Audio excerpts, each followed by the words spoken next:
Sending email is always a pain, and hopefully we now got Resend. Resend is probably the tool we were waiting for since a long time. It's easy to learn, efficient, fast to use, and in this 2-hour course I'm going to teach you everything you need to know to start using Resend. If you want to know what we are going to learn, here is the program of the course. We are going to pass by everything that is essential. Sending email, sending multiple emails, BCC, CC, SMTP, and also a lot of other subjects that are very important when you want to start sending emails. I am Code with Guillaume. I give courses about coding and using tools to create your startup. And if you like this course, if you like my work, please subscribe to my channel. This is my only reward. Thank you very much and have a good time watching this course on Resend. It's been weeks that I'm using Resend to send all the emails from my applications, and I can tell you this is the best tool I ever used to send emails. Resend is the email for developers solution that came out in 2023. And with this new tool, in some lines of code, you can send emails directly from your application. So we are going to create an account immediately on clicking on Get Started, and here we arrive on Create a Resend account. So here you are going to fulfill your email, your password, but you can also use GitHub or you can use Google or sign up with SSO. Once it's done, you arrive on the onboarding, and actually here they ask us to create a team because yes, with Resend, you can use this tool as a team for your company. So here I'm just going to type Code with Guillaume's team, let's say, I'm going to call it this way, and I'm going to click on Create a Team. Once it's done, Resend invites us to send a first email to test immediately the product. So we arrive here, and the first step is to create an API key. We are going to click on Add an API key, and immediately I got this API key that I'm going to keep for later when I'm going to integrate it inside my Next.js application, because yes, I'm going to integrate Resend with a Next.js application. Down there we can see that here I got a command called send an email, and if I click on send an email, immediately here I'm going to have actually a notification, an email has been sent. So I'm going to go to my address to see if this email has been sent. And when I arrive on my address, we can see that I got an hello world with the onboarding and resend with congrats on sending your first email. So immediately here we see that when we log in for the first time, Resend invites us to test the product through these quick steps. And if I update my overview, we can see here that we've got the draft here with the total email on the main page on overview. And we can see here that we've got one mail that has been delivered. And if I click on emails up there, I can see here that I got the email that has been sent with a status and a subject called Hello World 2 minutes ago.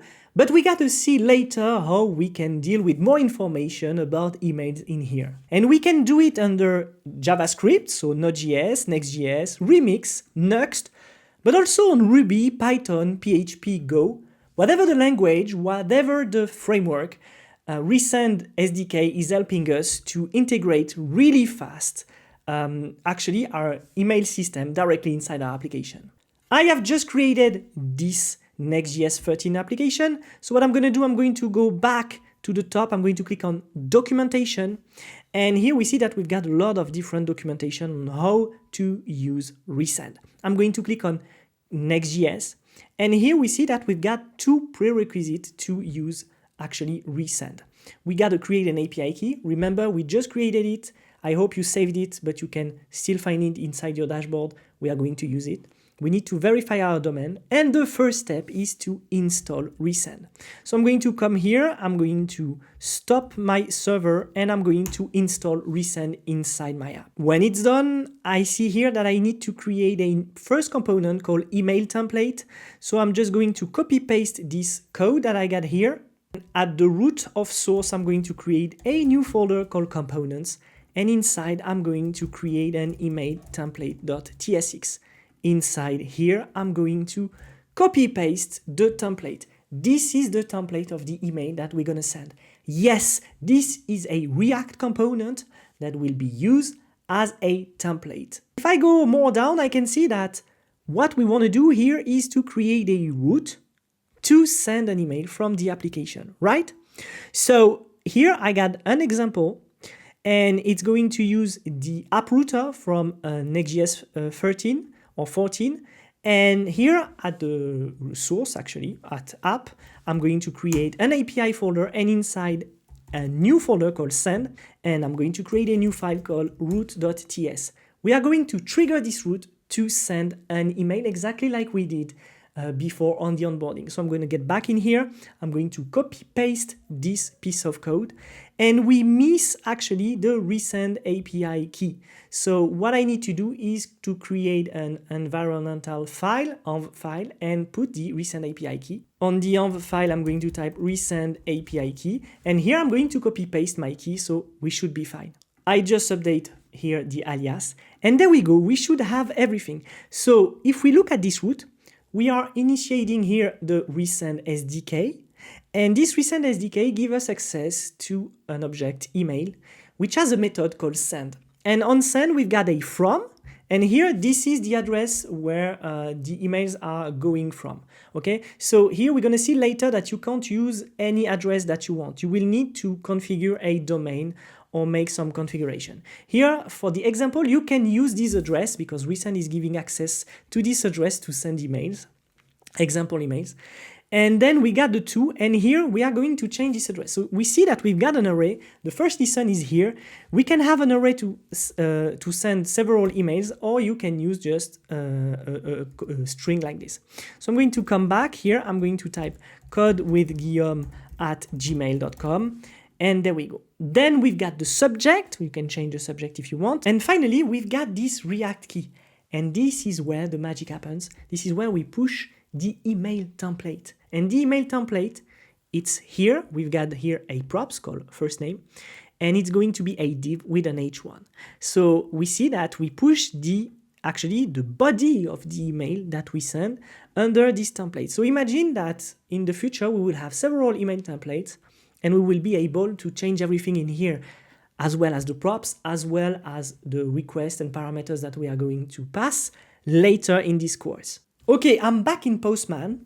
I'm going to post to my /API/send route directly. So I'm going to click on here, and I'm going to wait for an answer. And look at this. There we go. We've got an answer, which is data. And we've got an ID, and we see that here we've got a UUID. An email has been sent to an address. Actually, I clicked 2 times, and look at this. There we go. We've got here the email that has been received on my mailbox from onboarding at resend.dev. So this route triggered the send of an email to an address, which is my address, with a subject and a template.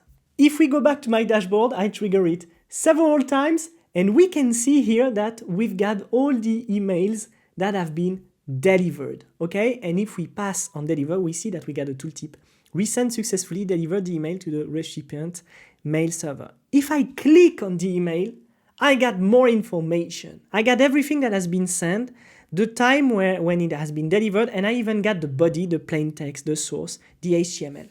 If I look closely at the UUID on the top, 5F6C, and if I come back here, I can see this is the ID of the email that has been sent. So I can track actually the email that has been sent there.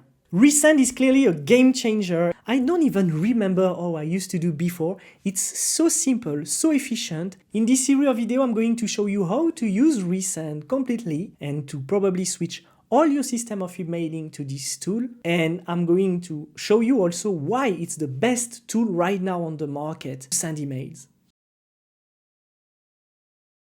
In the previous video, we created our instance of Resend. However, now we would like to send email with our custom domain. On my Resend dashboard, on the sidebar, I have a domain, and when I click on it, I can click on Add a Domain. We are going to add a domain to be able to send emails directly from our custom address email. So when I click on it here, I'm going to put codewithguillaume.com, which is actually a domain that I own and that I already bought by the past. And here we see that we got many options, different regions. Here I got North Virginia, Ireland, and Sao Paulo. Here I'm going to take North Virginia and I'm going to click on Add. Immediately, here we see that we access a new page with all the information concerning codewithguillaume.com on Resend, right? So down there, we see that we got records to add to our DNS record. This is where the domain name is actually set up. So I'm going to show you how to add those DNS records on Vercel and on Netlify. So first on Netlify here, you have to go to domains, then you have to add a new record. And when you click on it, you get the form to add the records. There are 3 records to add. First, the MX with the host name send. So here I'm going to go to the MX, and this is for the email. And here the value is going to be send. Okay, I'm going to come back, and down here we see that I got an address, an SMTP address, that I got a copy. And I'm going to add here on the value the SMTP address on Amazon. Then the priority we saw it's 10 and the TTL is okay. So now I am adding this. So I got my MX record in here. I'm going to come back and I'm going to add the second record, which is the TXT on send again. This subdomain will be used by Resend to send email. So here I'm going to click here. And when I come down, I got my TXT. And as a value, I'm going to use send again. And I'm going to use this code again coming from Amazon that we will use, and I'm going to click on save. And be safe, here it's send.codewithguillaume.com. You will be able to send your email from codewithguillaume.com and not send.codewithguillaume.com. Okay, so I got the last record again, this TXT. So here I'm going to add the last record, which is the TXT. And here the name is going to be Resend and domain key. And I need to copy paste this code that I have here, which is actually a key that is going to be used to send the email. So I'm going to paste it and click on save.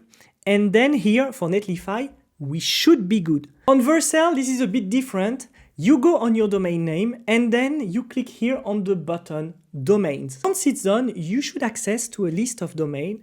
And here we see that we got our main domain on production. So I'm going to click on edit. After that, on the bottom, I click on View DNS Record and more for domain.app. And this is where you are going to add all the keys that we saw previously, which are here, down here, the MX, TXT, exactly like we did. And this is the same process. Once it's done, what you need to do is to click up here on Verify DNS Record. It's going to launch a process and your domain name will be verified in some minutes. So I'm going to get back here and I'm going to click on Verify Domain Name. And here we see that we are waiting, we got the status pending, and we are waiting for the website to be checked, for the records to be checked, and then the website will update the status of your domain name. And this is good. 15 minutes after, my status is on verified. All my DNS records succeed to be verified. We see here that I got my MX, TXT that are verified also, so I can start to send email with my custom domain. Back in my recent route, I got my from here that I need to change. And here I'm going to put whatever at codewithguillaume.com, all right? And I still got the same email that I got here. So I'm going to come back to my postman and I'm going to trigger the send. And down there we see that we've got the request on 200 that has been passed. Now let's see in my email if I received the test email that I sent and if it's coming from the address of my own domain. And look at this, it perfectly worked. I got my address here, codewithguillaume, that send an email, welcome John. So as long as I'm using the domain that I own and I set up every DNS record, I'm able to use any address that I want under my mail address. You are now ready to send all your email with your custom domain through Resend. Of course, you cannot use public domain. You cannot use, for instance, Gmail or Yahoo or Outlook to send your email. With Resend, you are obliged to get your own custom domain. So the best thing is to go on a website and to buy a domain name to set it up, and then you can send all your email with the address that you want through Resend. Previously, we send emails with this method here from and to subject and React, and we saw that with to, we can send either a string or an array containing several strings. So let's have a close look at these two and what are the possibilities and what's happening when we send several emails. 2 is for primary contacts. It's used for emailing individual or multiple contacts, and email addresses are viewable by everybody that is on the list. Let's give an example now. Here I'm going to add a new email, let's say guillaume@yopmail.com, then another which will be kevin@gmail.com, and I could add tons of email here. The maximum is 50. If I go to Postman and I click on send, my email will be sent. Here I got my response. And if I go to Gmail, we can see here that we've got an email received by noreply@Guillaume, codewithguillaume.com. And we see here that we've got a list of every recipient. So be safe. If you want to send email, you got to know that every address with 2 are going to be viewable by all the recipients actually. If you go on the official documentation of Resend on Send API down there, the post that we make, here we see that we've got our 2, which is required, and we see here that we've got maximum 50 address that we can add, so as a string or a string within an array. We got the subject, and we've got down here the BCC, for example. So let's look at the BCC now. BCC is for tertiary contacts and stands for blind carbon copy. It hides the email addresses of recipients from each other, so the opposite of what we just saw with 2. Prevents also accidental reply or response. And finally, email addresses are viewable only by the sender. Let's give an example now. So we need to have at least 1, 2 to do that. And then if I go down and if I add BCC and finally I add my array down there, I can send this email now with a BCC. So I come back here to Postman, I click, and then it's going to send the emails. And back on Gmail, we can see here that I got an email that has been sent to an address, and here we don't see the BCC, of course. Another option is the CC for recipient email address. CC is for secondary contacts and stands for carbon copy in emails. It's used to send copies of an email to additional recipients. So if you want to send an email to somebody and you want other people to receive it, you use CC. Then you gotta know that email addresses on CC are viewable by all. Now let's come back to here, and instead of BCC here, I'm going to type just CC and we're gonna send the email. I'm going to click here, and when I look at the address, here we can see into the details that as a CC, we can see that I got the address that I put, and I got also the 2 that is up here. So most of the time when you want to send emails and you want to hide the recipients, you are going to use BCC. However, here is a solution you might be very interested in, because here we combine 2 with a bunch of emails, but in this example, we don't want that our recipients see the other recipients. So look at this. Here I got a list of emails of people I want to send email to, and it's going to be the same email. And let's say that here we've got the email in this list. However, it can arrive as a parameter from the post that we can put in the request actually when we post on the API endpoint that we've got here. And here I got a promisal. And this promisal is coming from a list of promises. And those promises, it's a chain of calls made with the SDK of Resend. So let's have a quick look. Here I give you a bonus. Probably in the list of emails that you are going to send to your SDK, you would have some duplicates. And here, to avoid duplicates, I'm just doing first a new set of email. This is here the bonus that I'm giving to you.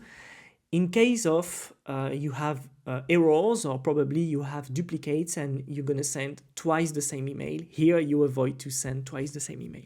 All right, so when we got a list of emails here, we are mapping, and when we map here, we store the request. And we use every recipient email to just put it here as a value to the key 2 that is going to be used into the send method as a parameter. So we've got our object here, And we see here that we got also a reply to, which is cool with Resend. It's also that you can change the reply email you want to use. So we're gonna try this. So we send the address to no reply, and we would like to have a reply to support. All right. And at the end, what I'm doing here is that I just trigger actually my promisal with all my email promises. So why we would do something like this? First, because if you loop accidentally and you want to send 50 emails with no promises, you are going to hurt actually a wall. You are going to be rejected by the Resend API because you cannot flood with 50 calls at once your actually the Resend API and your account. So here we just chain the promise with a promisal and we send everything here, and when it's done, what I do here is simply, so this is not a best practice or a bad practice or whatever, it's just an example for this course. What I'm returning here is a status and then the response. So I will have the status of every response that I got in here. So let's try to send this request, and let's take a look after at what will be the header of our email and our email itself. So I'm coming back to Postman. I'm going to click on send right away. And here we see that it takes the exact same time as only one request. And we've got our responses. And here we see that we don't get any error. We got our data, but we don't get any error with the ID of each submission down there, which is really cool. When I come back to my email, I go down to my email and I can see that I got nothing else than my mail by, so the send.codewithguillaume.com. I got my to, and we see that I got my reply to. And what's happening in here is that if I click here on reply, I'm gonna have by default the address that I put here as reply to. So support@codewithguillaume.com, which is cool because I don't want people to be able to just click up here on no reply. In this video, we saw that Resend offers us all the possibilities to send multiple emails, bulk emails, and it passes by the usage of to, CC or BCC, and we can also use the no reply key to put the value that we want and to force people to reply to us to our reply to address. Previously, we created an endpoint that is using Resend to send emails, and right now we are not using any custom template. In this video, I'm going to show you how to use React Email to create your own template in less than a minute and to push it through Resend to send your custom email. We saw previously that we can send email with Resend, the SDK that we install in our Next.js application. And here we have an endpoint API send that we trigger. And when we trigger it, it's sending the email to the corresponding address that we've got in here.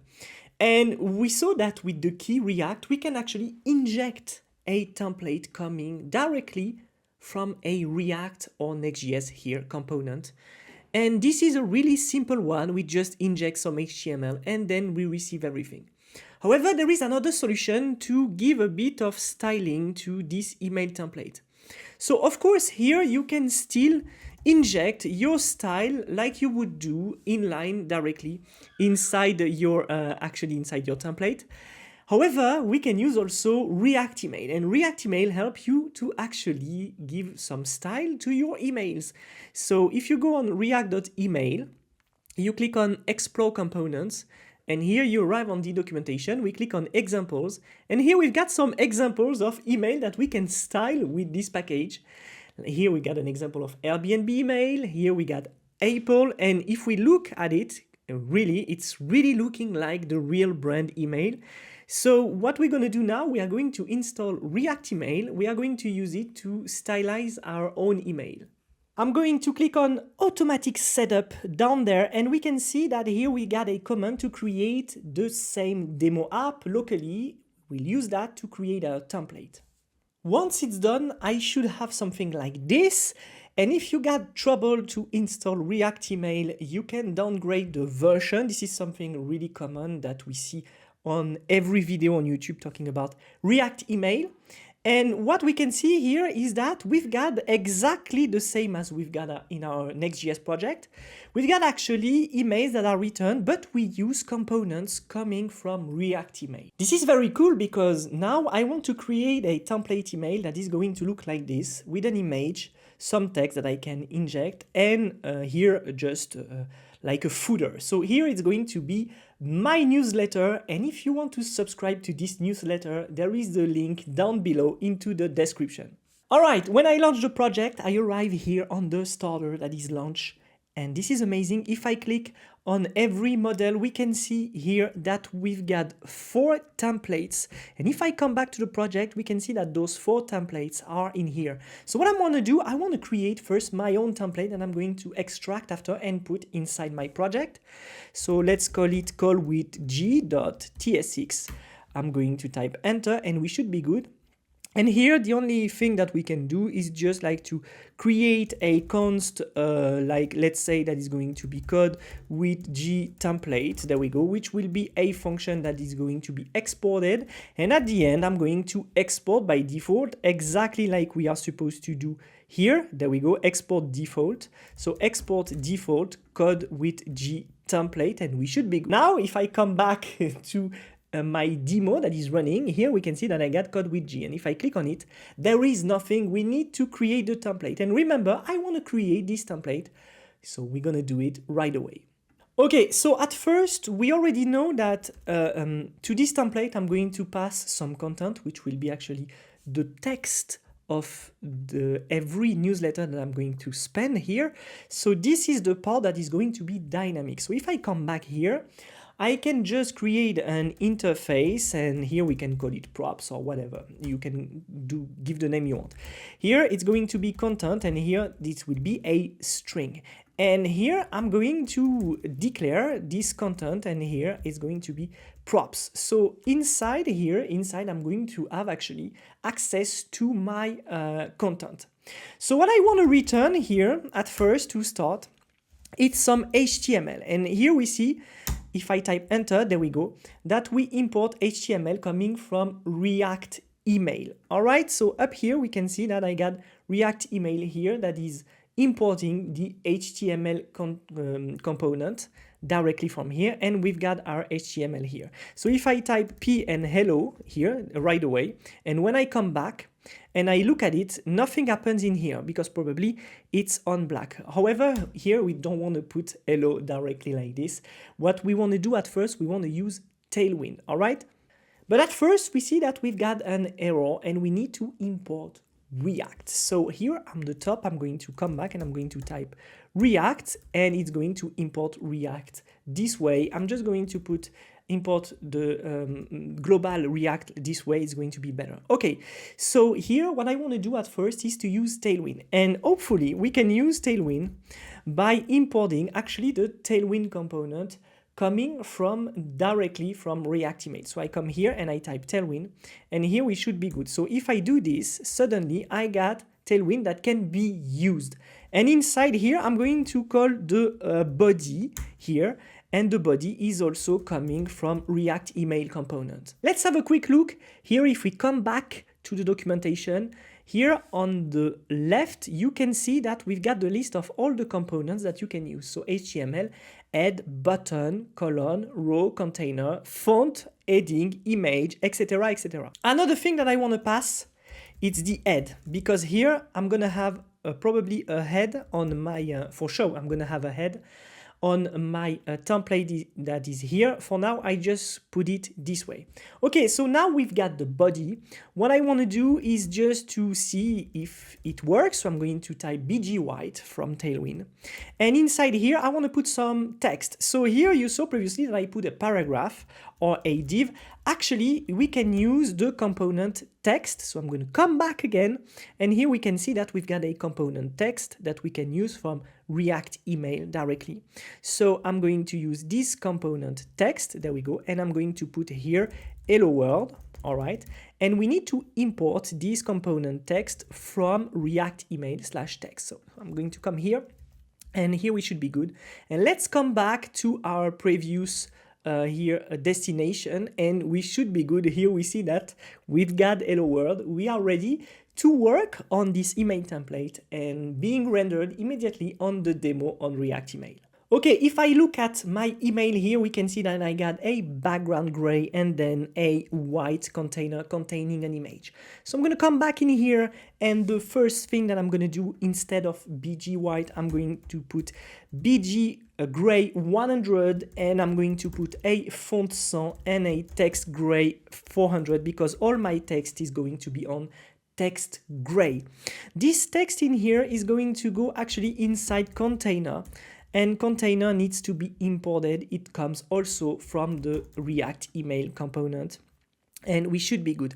This container here is going to be BG white with some shadow SM, and I want to have some margin on the top and on the bottom, so I'm going to use MY6. So now I can close this, so we got more visibility. And look at this, suddenly our email got some shape, right? It got some design. It's really nice to see. So we're gonna keep that for now. And the first thing that I wanna do is actually to import this image.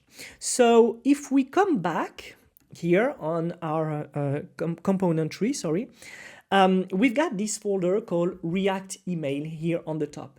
This is the build. This is the build, the Next.js build actually of our current application running.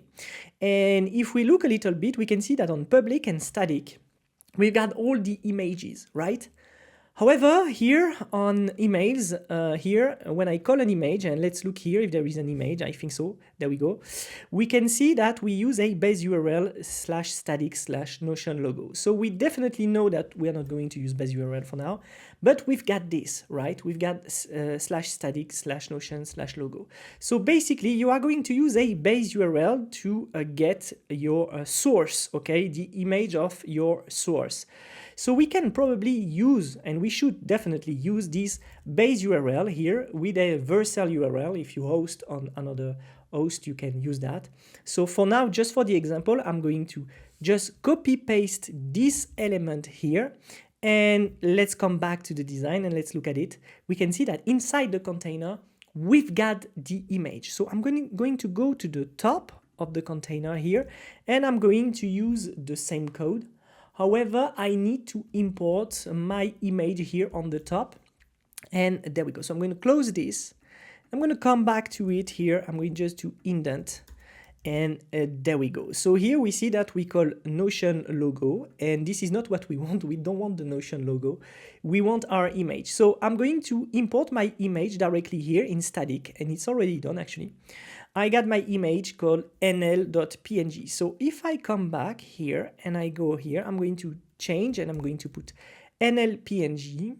And when I come back, we see that it doesn't get the right width and height. So what I need to do is to change this, and I'm going to change the alt also. It's going to be called with Guillaume's up. We're going to put that newsletter. There we go. And as the width, I'm going to put 100%, and I already know my height is going to be on auto.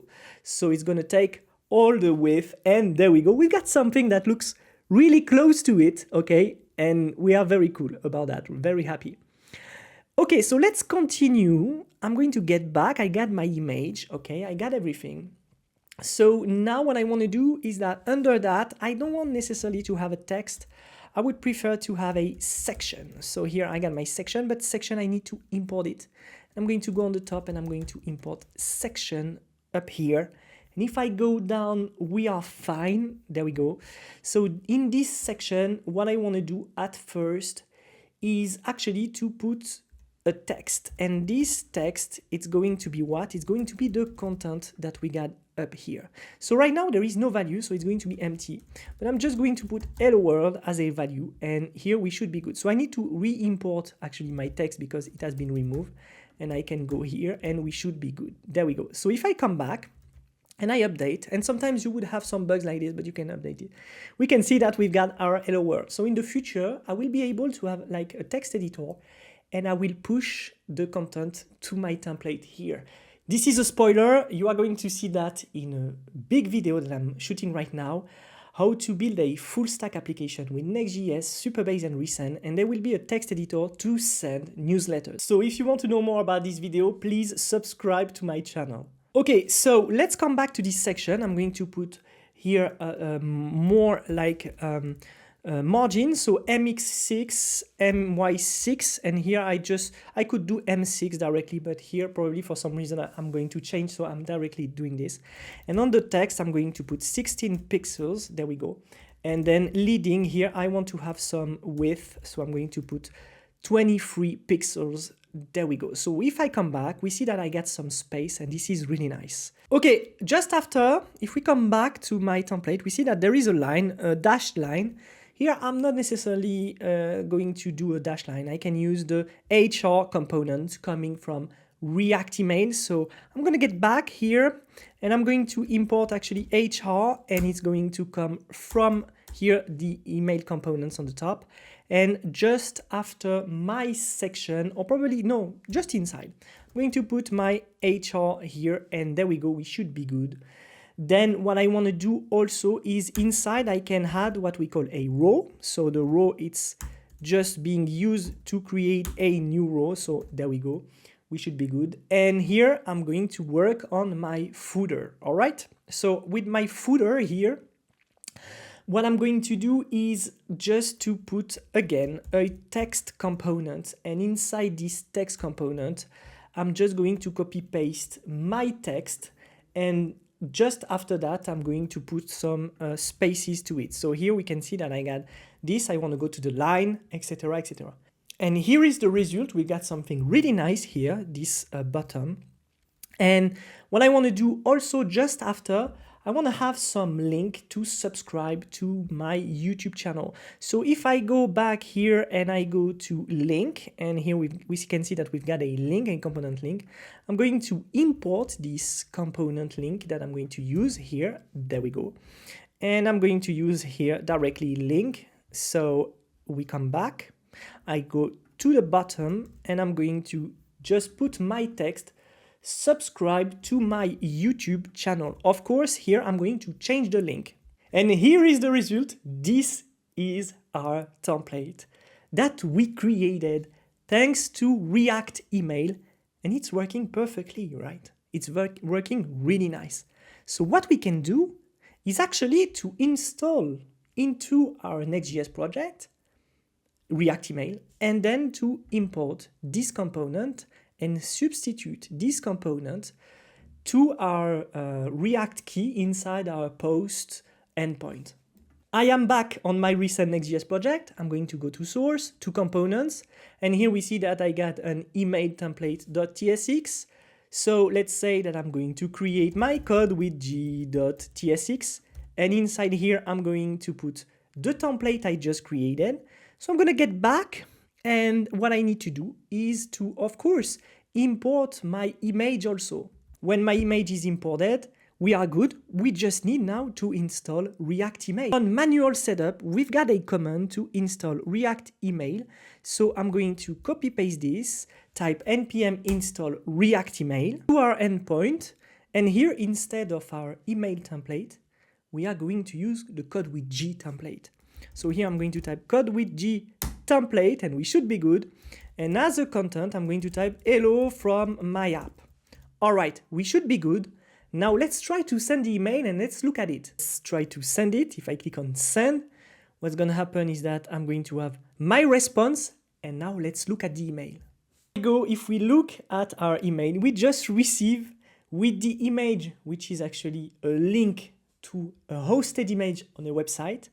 And we've got here my content, and down there we've got all my elements. If I click on subscribe to my YouTube channel, we finally arrive on my YouTube channel. So we see that with React email, we can definitely create templates really easily through code in 44 lines here. We've got a template that we can push every time we need some kind of template. We can imagine that we can have several template email that we can pass to give a different style, a different ambience to all our email. It's really easy with Resend and React email to create the templates that you want and to send them in one click. Everything can be done in 2 to 3 minutes. Previously, we sent email, but we all know that sometimes our email doesn't arrive on the mailbox of our users, or probably we have been marked as a spammer and our emails finish in the spam folder. Previously, we sent a lot of emails, and we can see here that kevin@gmail.com got actually bounced. And bounced, it means that the recipient email server permanently rejected the email. And if we click on it, here we can see that we got a better explanation. It's permanent. So let's look at it quickly. Resend has suppressed sending to this address because it is on the account level suppression list. This does not count toward your bounce rate metric. Okay, so we see here that actually Resend catch the status of email that I've sent before, and we can see that every time Kevin has been bounced. Here, delivered or bounced is actually events that are catched by Resend. If we look at the documentation of Resend, we've got an explanation on email events. Here are all the events that can be associated with the email. So we've got sent, and here we see that the API request was successful and Resend will attempt to deliver the message to the recipient email server. So this first event, sent, it's an event actually that says that Resend sent the email, but the provider of the recipient didn't actually confirm that the email has been received. So it's an attempt to deliver the message. So when you get sent as an event here, it means that actually we are waiting to deliver the message. The second event, it's delivered. Resend successfully delivered the email to the recipient email server. And we can see here that we've got deliver everywhere, especially on my fake address on Yopmail. And here we can see that Resend successfully delivered the email to the recipient email server. So it means at this step that the email has been successfully received by the receiver. However, it doesn't mean that the user opened the email. Okay, we just got the confirmation here at this step. All right, we've got also deliver delayed. The email couldn't be delivered to the recipient email server because a temporary issue occurred. So here you could have also this error because probably you can have an error. And we've got, for example, when the recipient inbox is full or when the receiving email server experiences a transient issue. So here, most of the time, here, delivery delayed, it's an error coming from the recipient address or the recipient email provider. Then we've got probably the most interesting event, which is actually the complaint. So here I'm even going to mark it as red because here we want to see it. Complaint. The email was successfully delivered to the recipient's email server, but the recipient marked it as spam. Let's give an example. I've got this email right now, and up here on Gmail and on every email provider, people can report email as spam. And when you report an email as spam, basically your rate will be downgraded actually. And this is really bad because later your email address here that we can change often because we saw previously with our from option, we can change our email when we own the domain. Here, this address will be downgraded and with time, it will finish actually on the spams. So if I go here on the spams here, we will get some trouble in the future because all our email will finish on spams. And this is something we want to avoid. A video is coming to avoid that our emails are going to end on spam. So complaint is really interesting because with complaint, we can actually identify that the email that we send are actually not really welcome by the recipient. And it can help us to improve the emails that we want to send in many ways. It can be the content, it can be the new address or whatever. We're going to see that probably later. And the last event here that we can have here is bounced. And let's come back, if we come back to our, not to our overview, but to the emails, we see here that kevin@gmail.com is actually bounced. So what does it mean? Bounced, it means that the recipient email server permanently rejected the email. So in the case of kevin@gmail.com, we can see here that actually Gmail, so Google Mail, permanently rejected the email for some reason. Let's talk quickly about this specific here event, which is complaint, and let's talk about why my emails are going to spam. I just wrote this quick text here with some help. I've been looking on the web and also using a bit ChatGPT, I have to admit. But let's look at this quickly together. Emails can end up in a spam folder for various reasons. Here's a bullet point list with short explanation for some common factors. So the first reason would be that your email has poor email content. Emails with spammy or suspicious content are more likely to be filtered. So here we can give an example. If you got a title that looks like a hook or something that is going to be a scam, most of the time the email providers have filters that can stop your email to be provided or just deliver this email into the spam folder.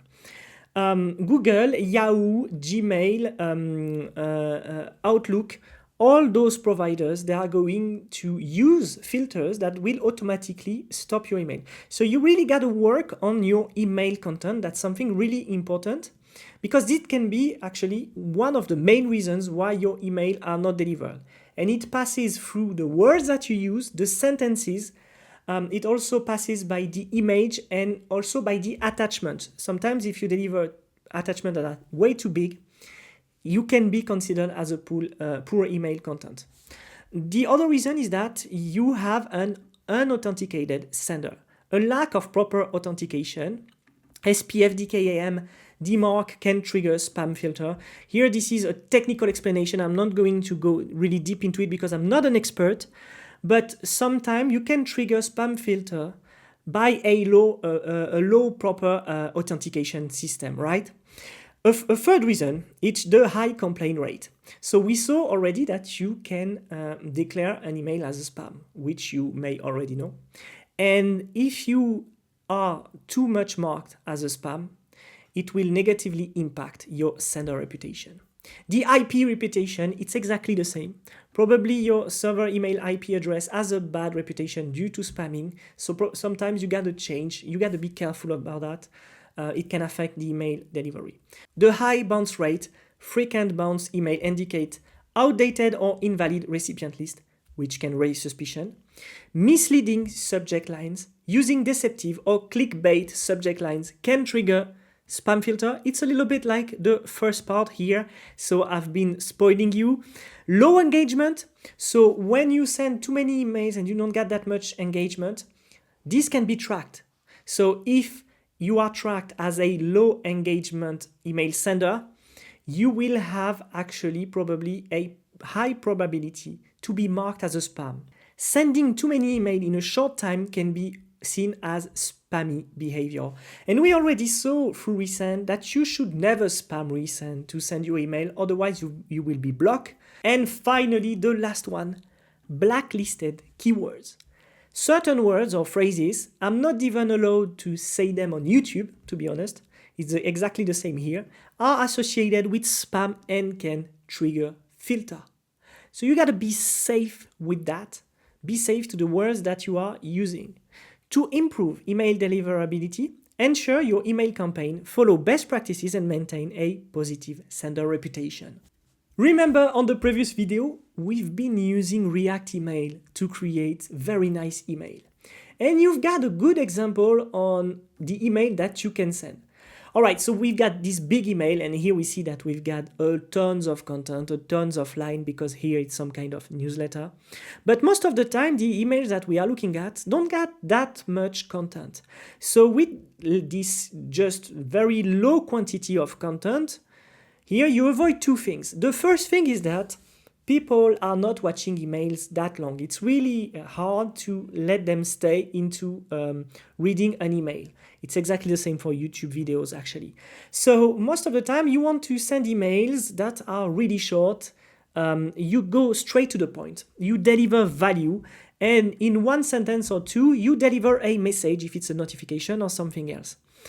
However, if it's like a newsletter, you're not obliged to have a short content. Most of the time, people will subscribe because they are waiting for a long content. So you gotta be safe, but here on React Email, on the demo here, you've got good examples on emails that you could actually copy for your startup or your product to send to your customers. The events on Resend are really important. They give you information on the status of every email that you send, and it also gives you actually insights of email that you should clean from your database or not, or even it gives you insight about the fact that some clients should probably update their email on their account. I'm almost sure that if you are building a product and you want to use Resend, you are going to use the dashboard every day, and you will find here all the information about every steps of your email campaign. I like Resend for many reasons. The first reason is because it's really easy to onboard. The second reason because it's free for a long time and you can use it up to 3,000 emails. And the last thing is because it's a really simple product. We plugged it to an application, but we didn't look that much at the dashboard, and we didn't look also at the billing and the daily limits of the application. The first tab that we got under the Resend dashboard is the Overview tab, and we've got a basic chart which gives us insights on how many emails we have been sending, and also we've got some calculation about how much percentage of emails have been delivered, bounced, etc., etc. Here it's a test account to do this course, so I don't get that much data, but here this chart can give us a basic overview. It's really simple, really nice to see because we want to go straight to the point.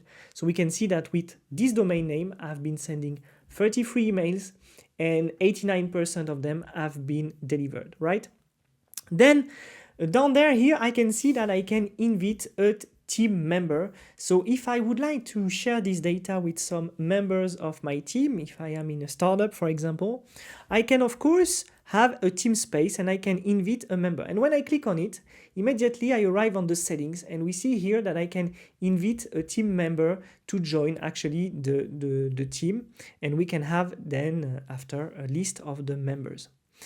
Let's come back. Then what we've got in here, we've got, of course, the track record of all the emails that we have been sending, okay? So here we can see that I can check the last 7 days, 15 days, 30 days, all times, depending on the status. And which is interesting here is that on the previous video, we've been looking at the status. And if we look closely, we can see that we have also a status sent. We have seen delivered, delivery delayed, complaint, bounced, click, and open. So the email page, it's probably the page where you are going to go every day to check if the email have been delivered. If you want to debug, it's also the best page because you are going to come back here and you are going to look, for instance, at a user. So here, let's say that I'm going to check for this kevin@gmail.com, which is not supposed to exist, or that has been bounced by Gmail since a while ago. We can see here that I find all the emails with kevin@gmail.com, even when Kevin is on a list of emails. So directly, I can't see that here I got Kevin, but I can see that I got Kevin actually on the list because here I got a +2. So if I click on it, here I got more explanation about what happened on this list, and etc., etc. So here I can come back, and here we see that the email page, it's probably the most important in the dashboard of Resend. Another one, it's the domains one. So here, I got only one domain, but probably through your product, you are going to propose to your user to use Resend. We've got actually 2 ways to add domains to Resend. We saw the way to do it manually through the dashboard by clicking on Add Domain. But there's also a way to do it through the API, and probably through your product. You want your user to be able to add domain to your Resend dashboard. However, be safe. Here, when we go to the settings, we can see that here you can have only one domain when you are on a free plan. If you want to add unlimited domain, you gotta pass on a pro plan or an enterprise plan. You've got the logs also, and the logs, it's really important, especially for your backend developer, or if you have an API that is going to always send resend requests. You probably track records in Sentry or another product about the logs. Resend is giving you also the opportunity to have this log tab where you can look at all the requests that have been done. So here we can see that I got 422 and I got 200, and let's just click on this one, for instance. And here, which is cool, is that I got a complete log on the response body and on the request body. And we can see here that I had a missing required field. This is something that I can catch here and I can identify as a 422. So, which is cool is that Resend is a product made for developer. So they know that you will be looking for the request body, the response body, and the request body. So when you go to the logs directly, you can find this information. Also, if you click here on the menu, here I can click on view email, but here I got something that impedes me to look at the view email. It's probably because of my free plan for now. So what I can do also is, of course, to look at all the different status of the logs. If I got different 1, 200, 201, etc., which is really cool. I can filter them. So let's say that I want to filter the 422 and I can see that I got only the 422. And I can filter through the user agents. And I can also use a filter on the API keys, which is really cool, because also if you have several API keys and you want to filter the logs depending on who made a request, you can use this API key. This is a really smart filter. Talking about the API keys, of course, here we can see that we've got all the API keys, and here there is the one that I created at the very beginning of this course. If I click on API here, I can see that here I got some options if I want to create an API key. So I got directly the code, which is really cool. I can go directly here, list an API key, delete an API key, create an API key. But we are going to see that more into the API video that is coming soon. Also, we've got the webhooks. And of course, you can use webhooks with Resend, and this is probably one of the best features that Resend have. Resend is supposed to be a product for devs. However, if you want to use Resend and you are not a developer, you can probably hook Resend here through a webhook. We're going to give an example again in the webhooks video. We're going to use make, and we're going to try to send a request through Resend, and it's going to trigger a webhook directly here. We arrive on the settings and on the billing. So what's the pricing of Resend? At first, Resend is free, up to 3,000 emails per month and up to 100 emails per day. So this is the amount that Resend offers you to try the product and just to send your first emails. Here, 100 emails a day, it's doable, but there is a point where you will need to pass to the Pro version, because on the Pro version here, there is a big gap. We can see that for only $20 per month, and I say only $20 because this is given, you can send up to 50,000 emails per month, and there is no daily sending limits. So this plan here, it's really good for indie hackers or people who have to send email through their application, okay? For $20 a month, you can send up to 50,000 emails. If I go up here with the cursor, we can see that I can go up to 1,000 email a month, okay? And it's only $35. It's just amazing. We can send, for this price, most of the startups would just have to spend this amount of money to send this amount of email, okay? So we're going to continue, we go up, and we can see that slowly with 200K emails, we got the price increasing to $80, $200 for almost 500,000 email a month, And if we go up to 1 million email a month, it's going to be $400, which is already given. On the maximum here for the Pro plan, we've got 5 million emails a month, and it's going to be $1,200 a month, which is a very good price if you got a company. And if you send 5 million email a month, it probably means that you make tons of money and this amount is nothing for you. After 5 million emails a month, here it's going to be custom. Actually, it's a plan based on your specific needs. You have to contact Resend and work with them on actually how many emails you want to use and you want to send every day and every month. And of course, talking about the daily sending limit, there is no daily sending limit. On the options of every plan, here we can see that we've got the email support with the free plan. We got one domain, we got 1 day data retention, right? We don't got multi-region. We saw that we can't choose actually the server where we are. We don't get actually the single sign-on, and we don't get the dedicated IP that can help you with the add-on actually to manage your, and it's written down here, we're going to arrive to it, but where we are going to manage our reputation. All right, so for the Pro plan, we've got the Slack support. So this is really cool. You got an access to Slack with Resend and you can talk to the team. You got unlimited domains, and this is where if you are going to use Resend as a provider for your emails and you want to create domains for your clients, you are going to use the Pro plan, and it starts of course at $20 a month, right? We've got 3-day data retention, and we have the multi-region, so the multi-server. We don't have the single sign-on, and we don't have the dedicated IP with add-on.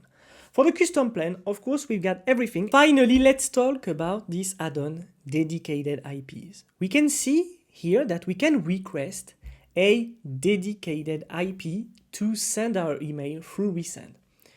Basically, we would like to have this to manage a fully dedicated IP to control our reputation. We saw previously that we can end up really fast into the spam folder for many email providers, such as Google, Yahoo, Outlook. So here we've got the possibility for $30 a month to get the dedicated IP add-on.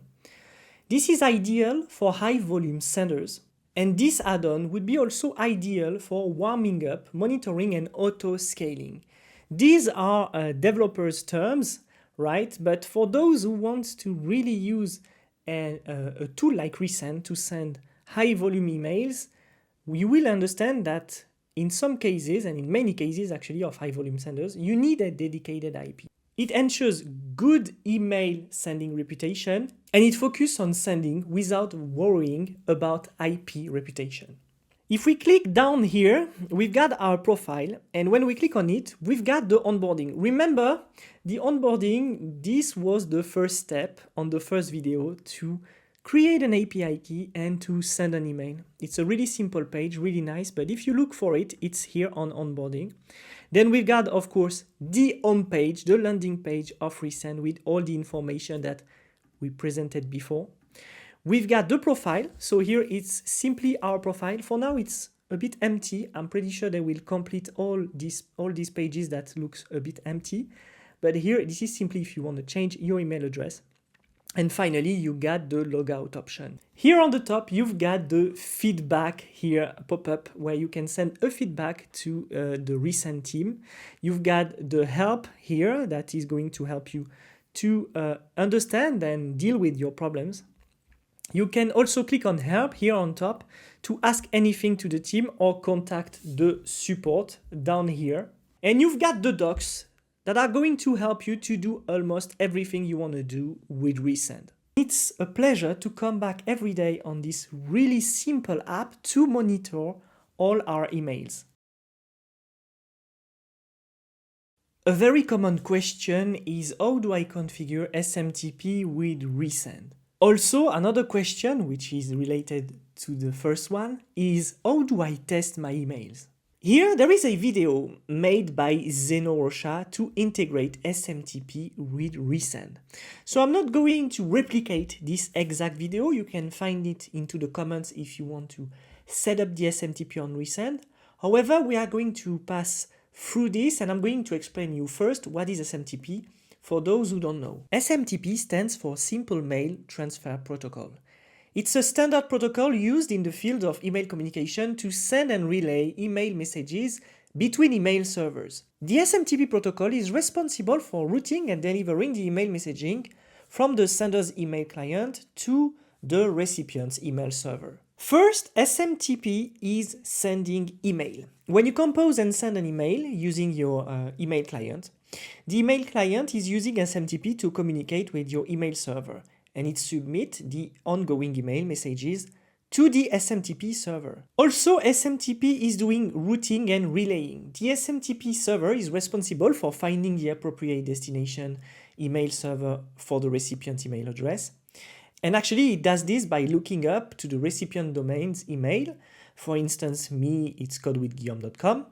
In the domain name system, DNS, that you already heard about probably, to find the MX mail exchanger, and we already saw that previously, which specifies the email server responsible for receiving emails for that domain. Finally, the SMTP is responsible for delivery. Once the recipient email server is determined, the sending SMTP server establishes a connection with the recipient SMTP server. Then, finally, it delivers the email to the recipient inbox. On Resend, there's also a huge page called SMTP service with the video that I showed you. So basically, you are going to configure your host, your port, your username, and the specification here is that the password, it's going to be your API key. So remember, when we go to the app on API key, here you can create API keys to actually access your Resend instance and send email through your Resend instance.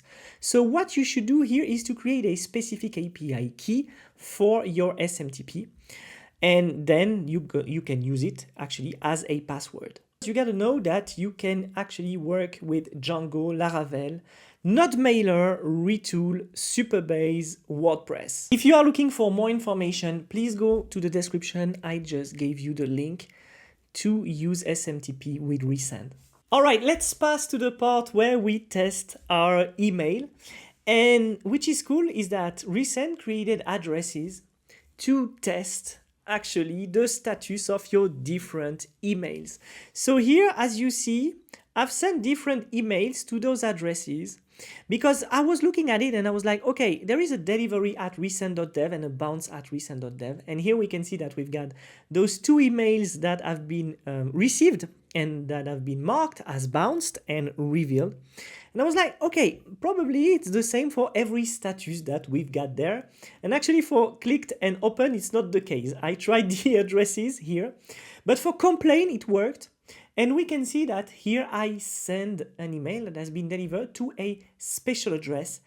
It's a website actually that helps you to track if your email is marked as spam or not. It's called Email Tester. So this is probably a topic that you are interested in if you send email. You would like to know what is my rate. I'm using this email address right now that I created, which is here, noreply@codewithguillaume.com. And I would like to know if my email finishes in the spam folder, and I would like to know why. Because probably I would change my email address, my current email address, or I probably would create a new one specific for it. So here, let's say that noreply@codewithguillaume.com is burned, okay? I can't use it anymore.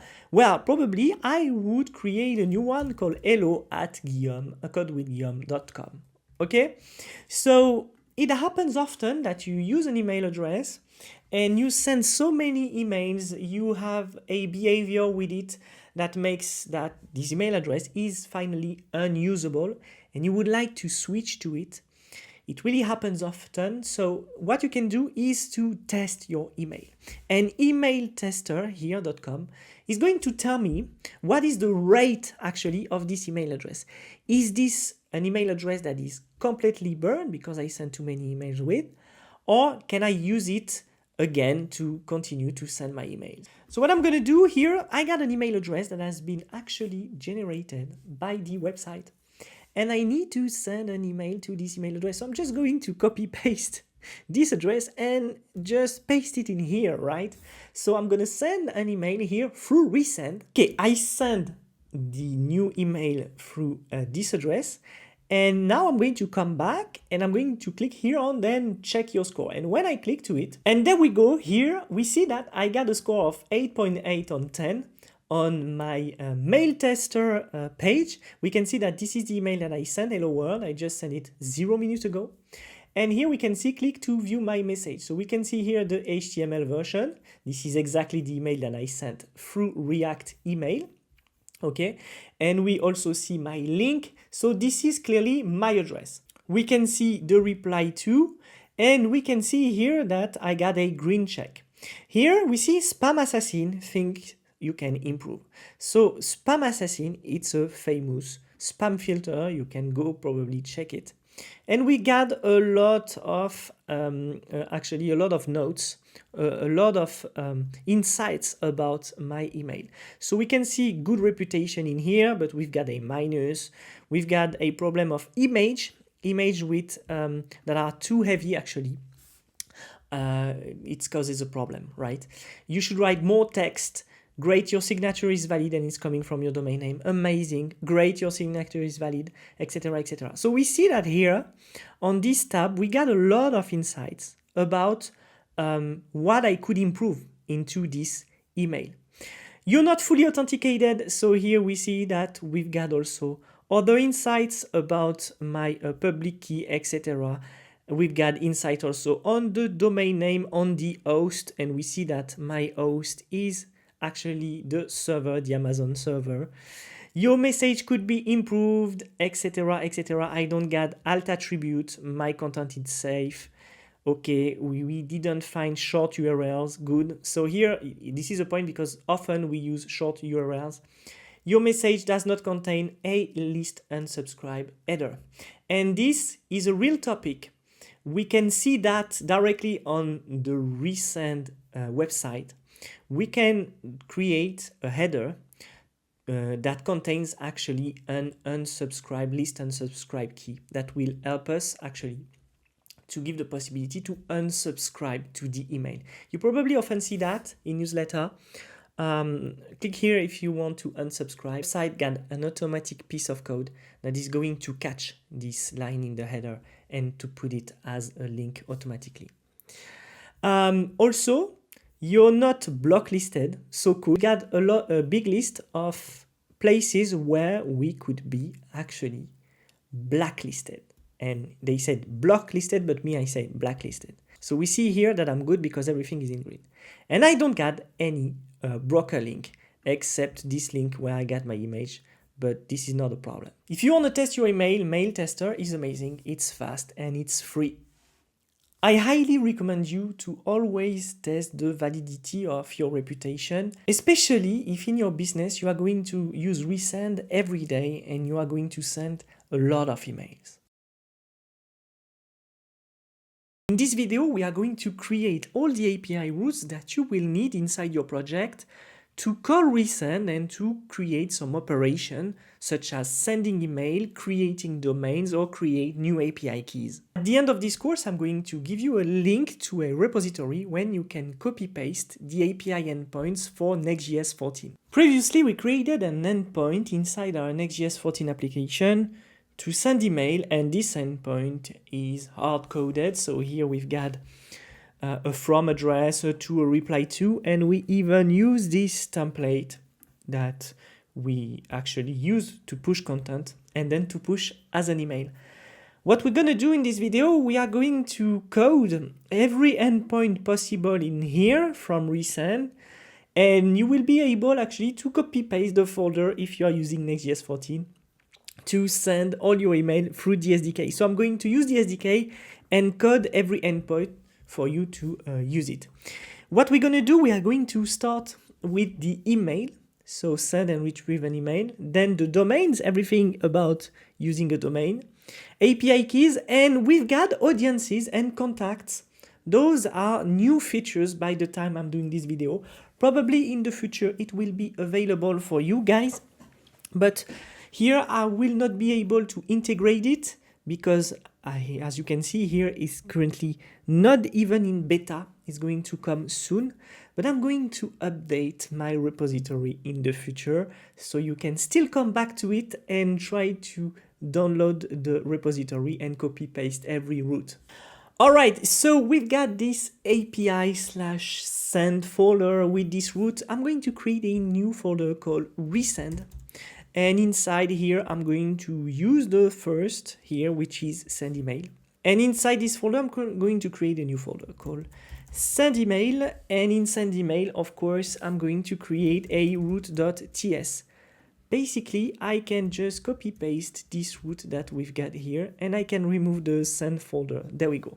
Okay, we're gonna start with this resend, send email, and root. So you remember in the course part 3, we talked about the multiple emails that we can send. So basically we have this SDK here, resend email.send function method, where we pass arguments to it. What we would like to do is actually to use everything that is possible inside the send email. So here we see that we've got two subject, BCC, CC, reply to, HTML, text, header, attachment, etc., etc., and turn it into a function and endpoint that will actually do everything for us. So what I'm going to do here, I'm going to keep this. It's going to stay as a post. But instead of having this function, we are going to start again. And what we're going to start with is to create the interface of our props. So here I'm going to have an interface props with from, which will be a string. We're going to have the to, and remember the to can be either a string or a string of an array here. Then we've got the BCC, and BCC here is going to be, of course, optional. We've got the CC, which is exactly the same. We've got the reply to, and reply to will be only a string, and it's going to be optional, of course, also. We've got the subject, and the subject can't be optional. We got to push a subject. And at the end, we've got the content. Remember, this is the content we're going to push to our email. When we go back to it, so we can see, and then we also got HTML, so we can pass actually our HTML. So I'm going to come back here on the top and put HTML, which will be as a string. There we go. We can pass React, the React component, if we want to. Me, I'm just going to use one template, but yeah, basically you can pass it if you want. We're going to pass also the headers, and the headers are type object. So we are supposed to create a headers object here. I'm just going to put any for now. I know this is bad to put any here, but for some reason, I'm not going to go deep in the details. You can do it by your side. Okay, so then I got an attachment. So here I can use attachment, and of course attachment, it's going to be also, so I'm going to go on the bottom so I can have everything here. Attachment is going to be optional, and either it's going to be a buffer or it's going to be a string. And here we see that we don't got any type buffer. We need to put buffer with a capital letter. Then we've got tags, and here we can create another type, which will be actually a type tag. And here we've got the values, which are name and value. Both of them are strings. So we got name, which will be string, and value, which would be string. All right, we can start with that. We've got our props. So basically here inside my post, I could have everything that is here, okay? So I could have from, of course, I could have to, BCC, reply to, we could have subject, content, header, attachment. And the thing is that here on my post, it's actually not what I need to have. I need to have a request, which is a type next request. And what I need to do, so of course I need to import next request from next server on the top. What I need to do here is to transform my body. Okay, so I wait request JSON, and I need to deconstruct actually here my parameters that I would like to catch.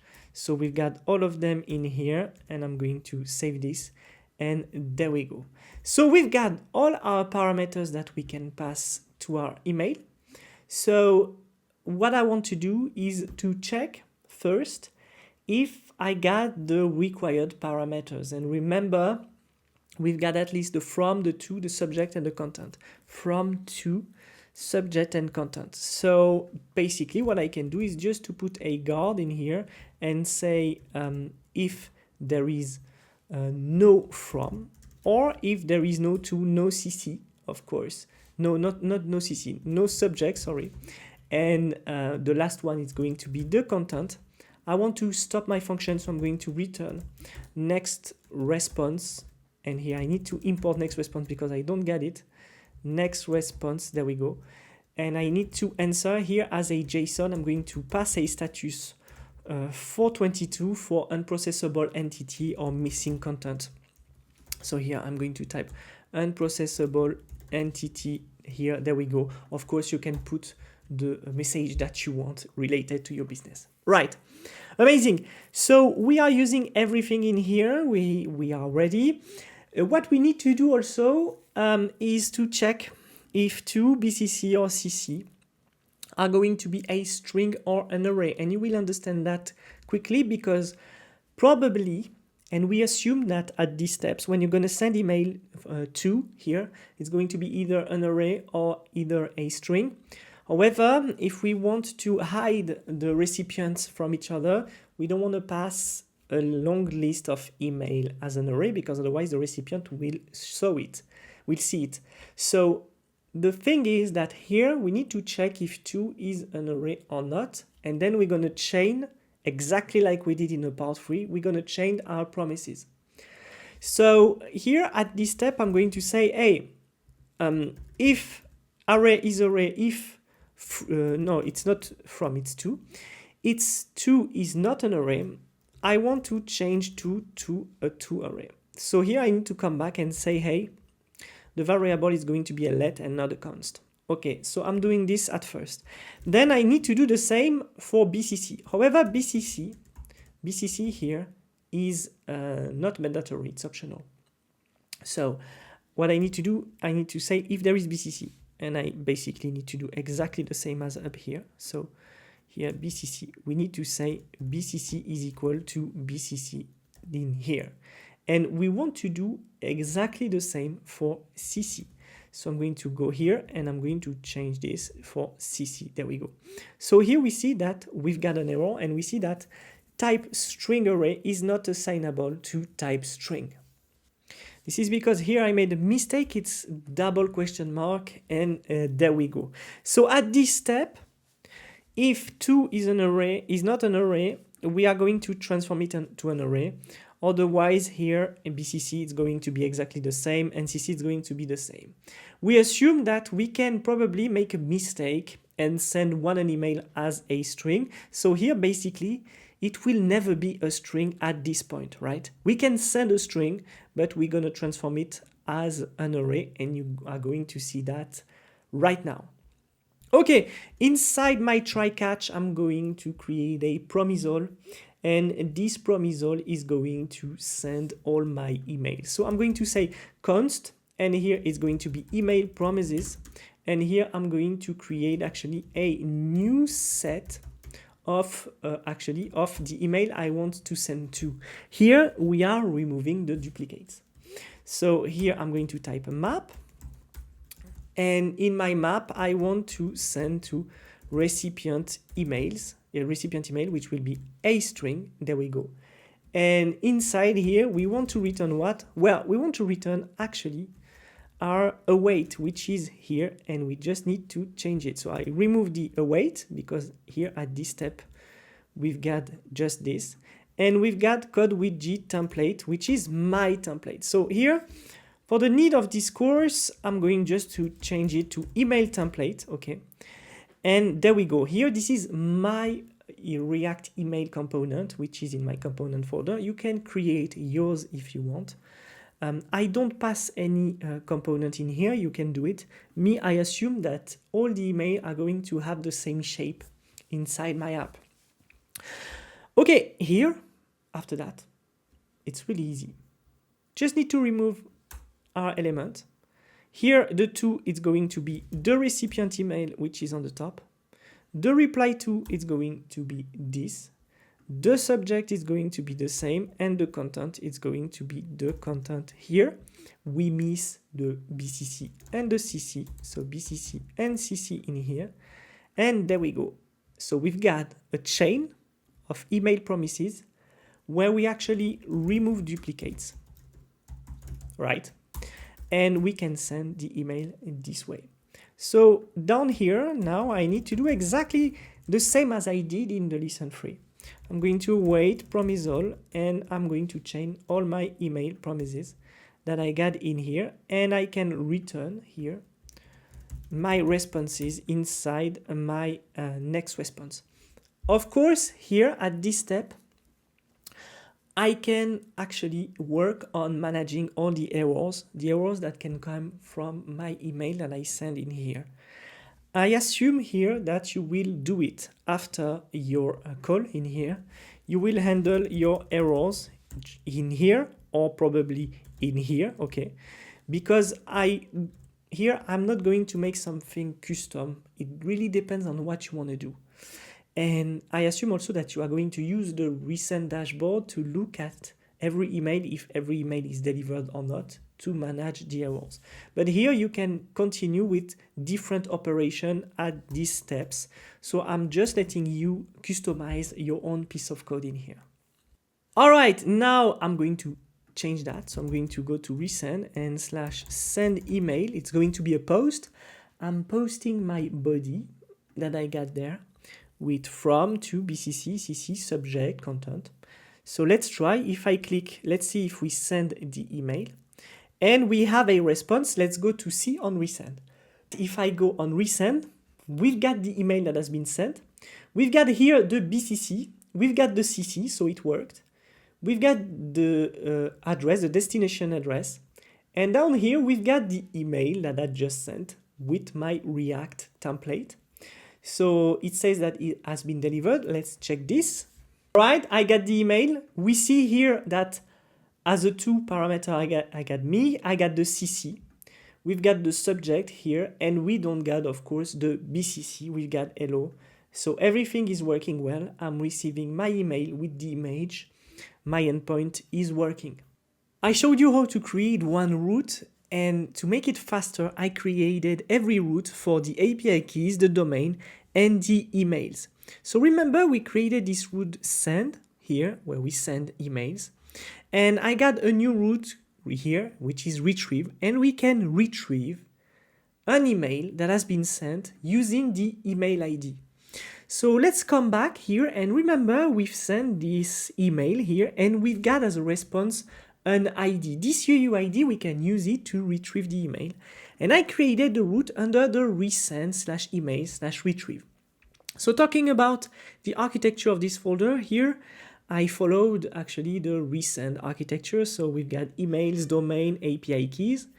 So if I come back here and I use the email ID and I click on send, we can see here that as a response, I got the email, so the data from subject, BCC, CC, and I also got the HTML of the event, and I got the delivered last event key. And we see that I can retrieve my email. So this is another route here, retrieve and send. For the domains, remember, we can also create with the API domains, delete them, list them, retrieve them, or verify. So this is great because on Namecheap, I just bought a new email and I would like to add it through my API. So when I come back to the code, I can go on domain, create here, and we see that I'm checking if there is a name or a region, and we've got as a response console log here what we've got. So if I come back to my Postman, I'm going first to list my email. So if I come here and actually I type list, okay, and I post, and actually it's not a post, it's a get, sorry. If I click here, we can see that I got only one email for now. Now I'm going to post, and I'm going to go on create, and I'm going to post my domain name that is here. And if I click, it's going to create my domain, and we've got it. Look at this. So as an information, we've got the name of my domain name. We've got the records also. We've got the MX Auto. Remember, those keys, we use them to verify our domain name. So we've got the txt, we've got the txt again down here, and we've got the region. So of course here I'm creating my first domain if I'm on a free plan. To create several domains, you need to have a pro plan. And when I go on the website, we can see that I got my domain code with G. Okay, so when I click on code with G, we can see that this domain is not verified yet. Finally, I created an API keys folder to create, delete, and list my API keys. Let's just look at the one to create a new API key. So it's basically always the same that we do. We call resend and API key and create, and here we need to push a name, a permission, and a domain ID. So we're going to try to do this through Postman. I'm not going to show you my domain ID. I'm going just to show you the permission. Here I give a full access, I give a name.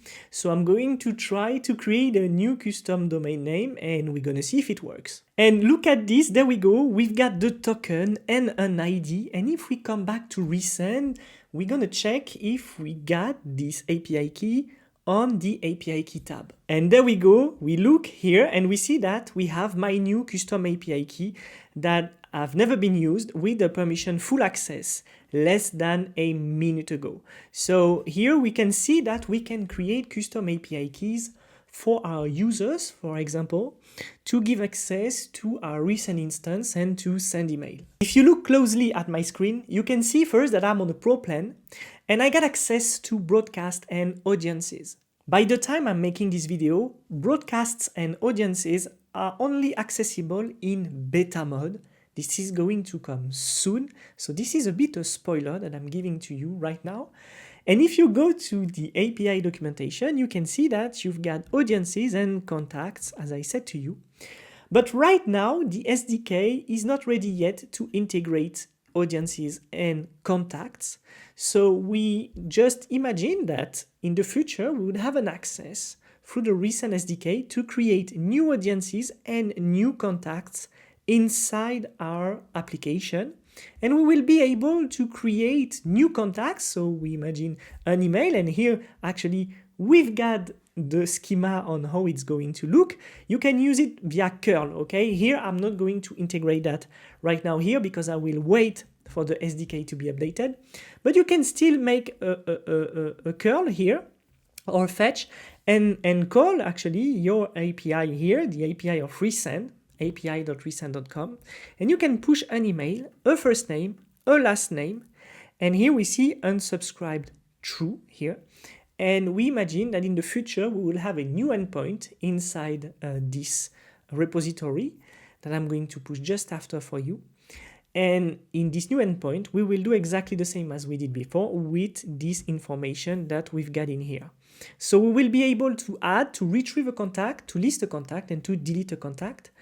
And also on audiences, we will be able to create an audience, and we could imagine definitely what means an audience here. An audience, it's actually a list of registered users. So we will be able to get an audience, to list it, and to delete it. It's really exciting because we see that the Resend team is working every day to improve the product and to give us more features that are going to be very, very useful.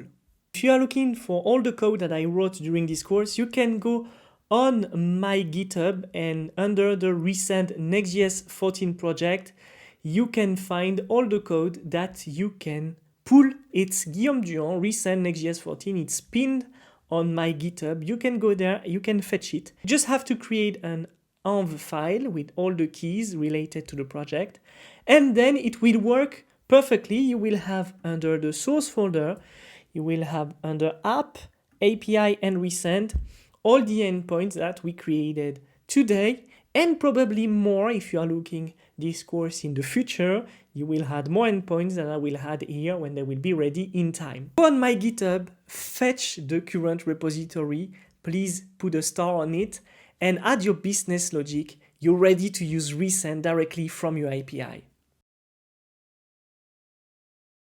Webhooks help us to get notification about events, and Resend give us the opportunity to create custom webhooks directly on the dashboard. So on the dashboard, I'm going to click here on Webhooks, and when I click on Webhooks, I'm supposed to arrive on the list of webhooks that I want to configure. So here we see that I don't got any webhook yet. And basically here, if I click on Webhook, I can see that I can create an endpoint URL. I can here select an event to listen. So immediately we understand that depending on the event, we can call this webhook, right? So let's say that I'm going to click on email delivered. I would like to call an endpoint, but we did not create this endpoint yet. So probably what we would like to do is to have an endpoint on our Next.js 14 application that we can call, okay? So this endpoint basically would be called for email delivered, but I could add other events if I would like to. Okay, so let's go to our application on the API here folder, and I already got Resend in here. I'm just going to create a new folder called Webhooks, okay? And when I got these Webhooks here, I'm going to just create. So here we can see that I already create this folder in the previous course, but let's say that on Webhook I would like to have a test folder, and in this test folder, oh no, I'm going to change the name. It's not going to be test because here we see that, let's say that we are going to call it testing, and on testing I'm going to have a root.ts, and this is the root that I'm going to call every time that I'm going to send an email. So we are supposed to get this call back in here. On this root here, I'm just going to create a post, and I'm going to do exactly like what I did before. Okay, so I'm going to import my next request, and I'm going to have my next response here. I'm going to type this, and there we go. So what I want to do is to return a next response, and in my next response I'm going to put a status 200, so we should be good. Also what I want to do, I want to catch actually my body, so I'm going to go here and type body is equal await, and it's going to be request.json, and I want to console log my body. Basically on my production is going to be API resend webhooks / testing. Before that, here I'm supposed to do HTTPS and with my production url.com blah blah blah, okay, and then it's gonna work. However, now we want to test it locally. So what we need to do is to use ngrok. Ngrok, this is a tool, a platform that is going to create for us a URL, and this URL will help us to redirect all the call from this URL to our main localhost. So this is really easy to use. You can go here, this is free. You can install it. Once you have signed up to ngrok for free, you arrive here on this page and you get a quick guide. So first you have to install ngrok, of course. Then you need to connect your account. So you get this command, ngrok config at token, and here you are supposed to have your token. And at the end, we see this command, ngrok http 80. So here, this is to forward a tunnel directly to your instance. And in this new terminal, here, what I'm going to do, I'm going to type ngrok, and here we can see that I can type HTTP, and I can call actually the port that I'm using right now. So right now we see here that I'm using the port 3000. So I want to create an ngrok URL that is going to redirect my 3000 URL, which is here. So on my computer locally now, you need to, of course, make your project running. This ngrok URL is going to redirect everything to this endpoint. So I'm going to type here ngrok, and we can see here that I got, so I'm going to move a little bit because you don't see it like this. So I just moved it in here. We can see here that I got a free plan with my URL, and I got here a URL. Now that we've got our ngrok URL, what we're going to do, we are going to add it as a webhook. So we will be able to call this URL when there is an event on Resend. So basically, you got to know that ngrok is going to change your URL every time you are going to launch it. Every time you are going to stop and relaunch on your terminal, you're going to have a new URL. So I'm going to click here on Add Webhook, and I'm going to add my API Resend Webhook testing URL. I'm going to say, okay, when it's delivered, you call it. So I'm going to click on Add, and here Resend is going to add to my list of webhooks the webhook, and we can see here that we got also a signing secret to call this webhook if we want to use it. If I come back to the webhook list, we can see here that it's on status enabled and we got the endpoint here. You remember we have an endpoint called email send, and we can send an email here. So if I come back here to my application, I'm supposed to console log the body if I receive an answer from my webhook coming from ngrok here. Okay, so I'm going to send an email and I'm supposed to get a message if the email has been delivered, because remember, we are actually receiving only when we get email delivered. And look at this, we just received the webhook answer. What happened just here? It's really simple. We send an email through Resend, and we already registered this endpoint that has to be called when an email has been delivered, and we can see it in here. The type is delivered. When the email is delivered, and every time an email is delivered actually, it's going to make a call to this ngrok temporary endpoint, because of course here I will need to change it to the production URL that I talked before. And we got here the answer of the email delivered. So we can catch here the events. When an email has been delivered, we can call another endpoint directly by creating a webhook directly inside Resend. If I want to get more information, I can also click here on the webhook, and I can see here that I got the record of the call that I just did. We got here a success status. We can see that this event type is going to be email delivered. And we can see here that I got also an ID, and I got 2 minutes ago. So there is the webhook, but under the webhook, there are all the events that have been triggered through this webhook. Okay, that's the most interesting part of this course. Let's have a quick discussion. Why would we use webhook? Simply to get a notification about the event.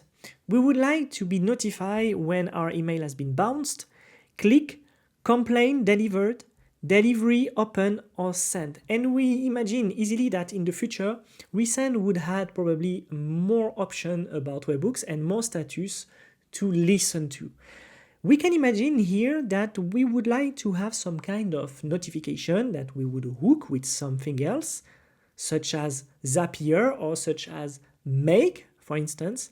And we would like to know here when there is an email that has been complained, for instance, we would make a call to this webhook and we would get a notification directly by email or through Telegram, for instance.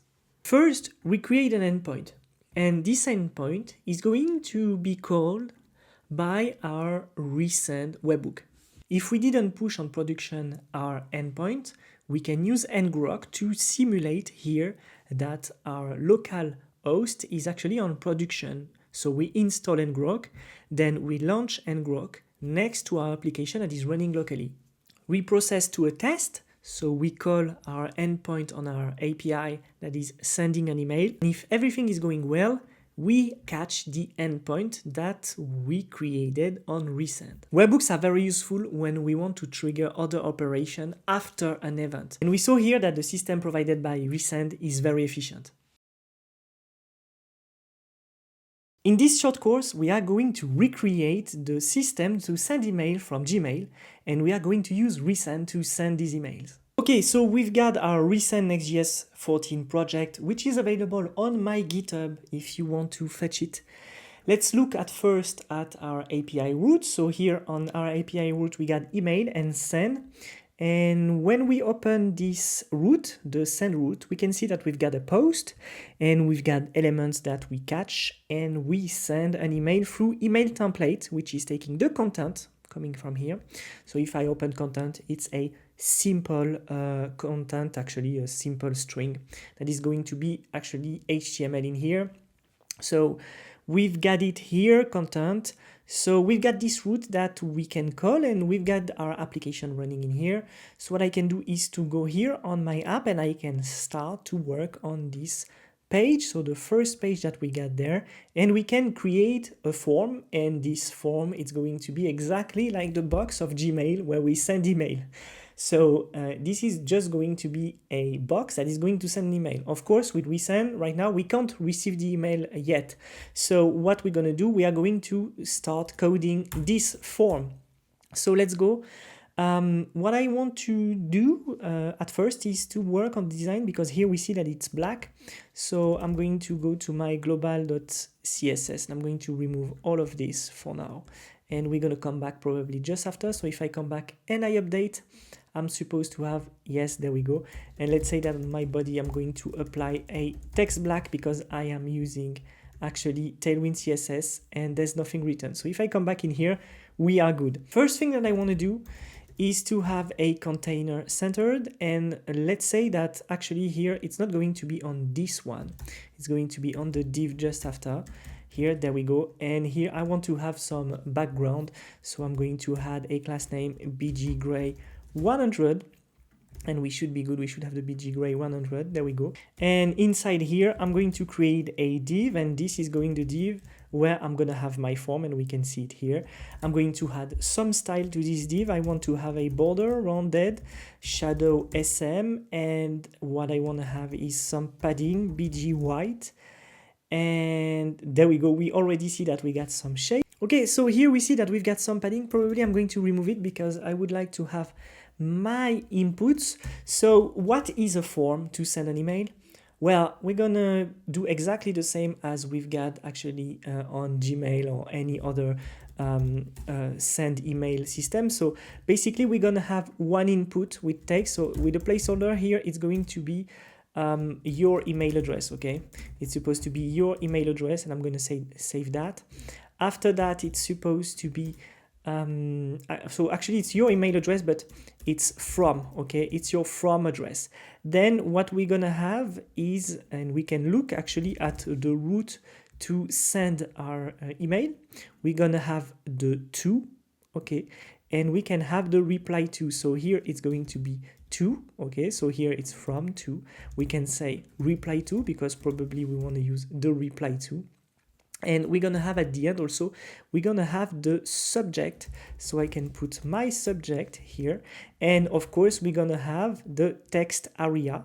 So here I'm going to put my text area with a placeholder, which is going to be my email. There we go. And I type etc, etc. So here we can see that it's already on flexing, so I don't want to have some flex. I'm going to put a flex gap 2 and we should be good. When I click on the element, we can see that I got some borders. So now I got to do some styling with SCSS or CSS if I have a CSS. So what I want to do, I want to give some style to my input. So be safe here.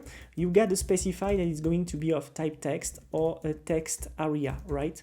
So here, basically, I'm going to remove the text area. For now, it's going to be something else.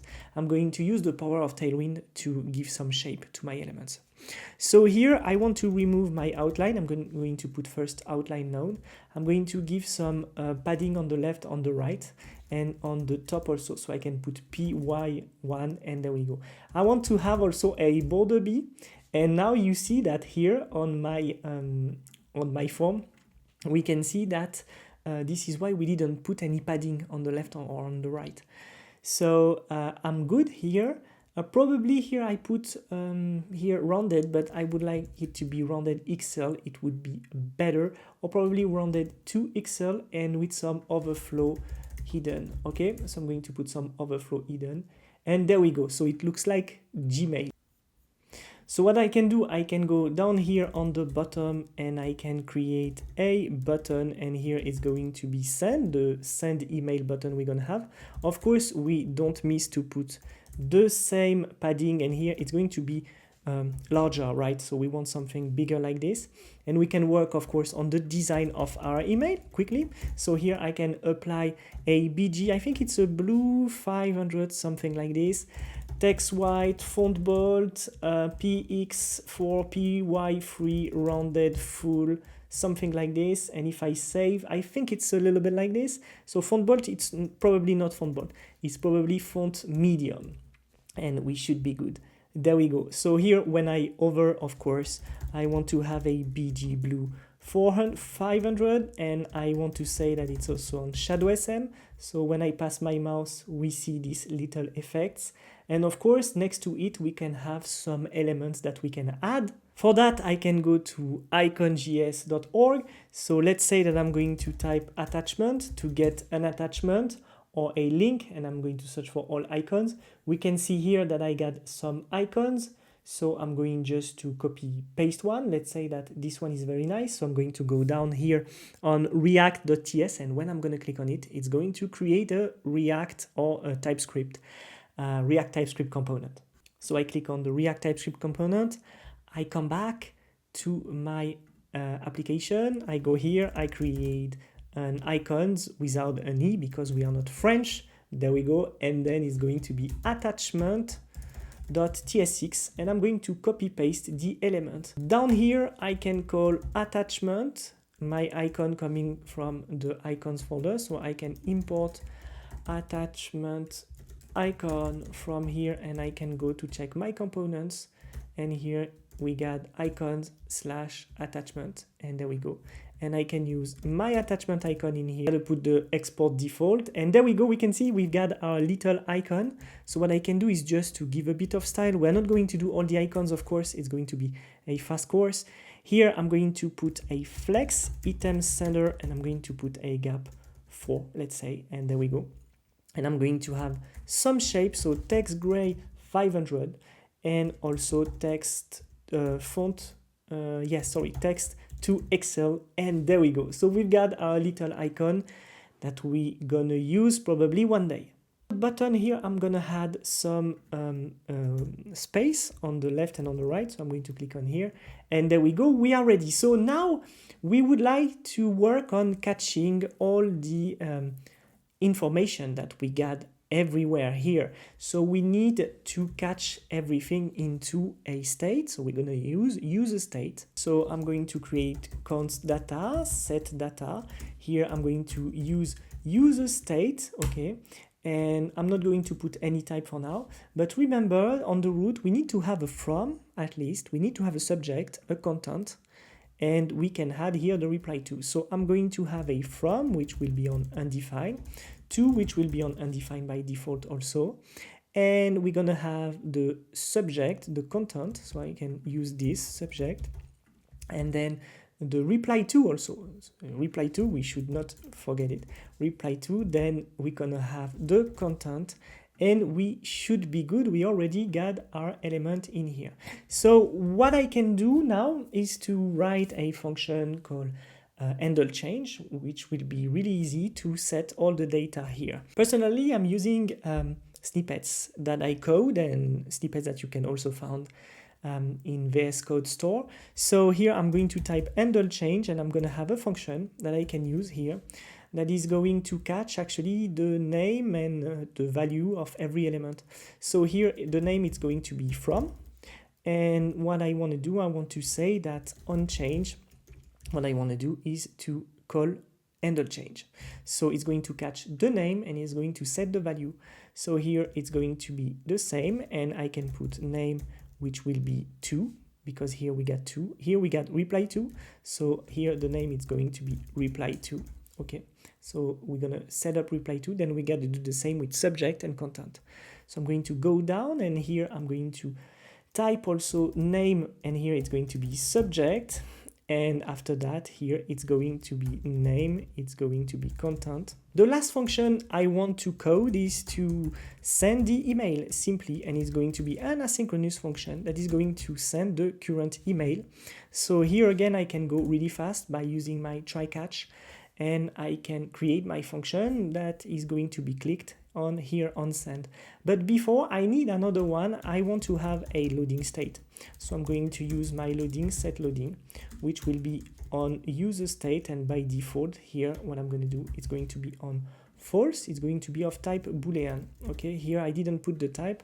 I should put the type here. For now, it's going to be any, but actually it's going to be unknown, which is going to be better.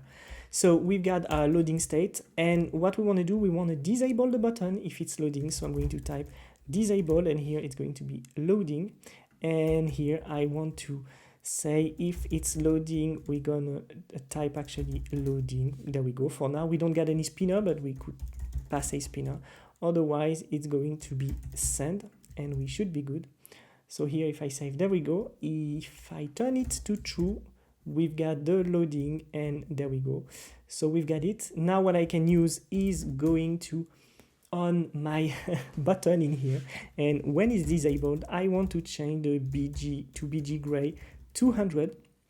Okay, so look at this. This is the power of Tailwind. If I turn this loading into true, we've got our button that is here, and we would like to do exactly the same for this one. We can do it just after. Now we're going to work on our send email function. Okay, so we've got our function send email, which is awaiting for a fetch to the root to send our email on our local API. If there is a response, we're going to console log the response here, and we bind actually the send email function on the button. So before here, we would like to alert, we would like to deconstruct actually our data that we got here. And remember, we are supposed to have, of course, from, to, and we are supposed to have content also and subject. So if we don't get all these elements, we want actually to alert and say you miss this element. Okay, so now if I don't enter everything that I need to, it's supposed to stop.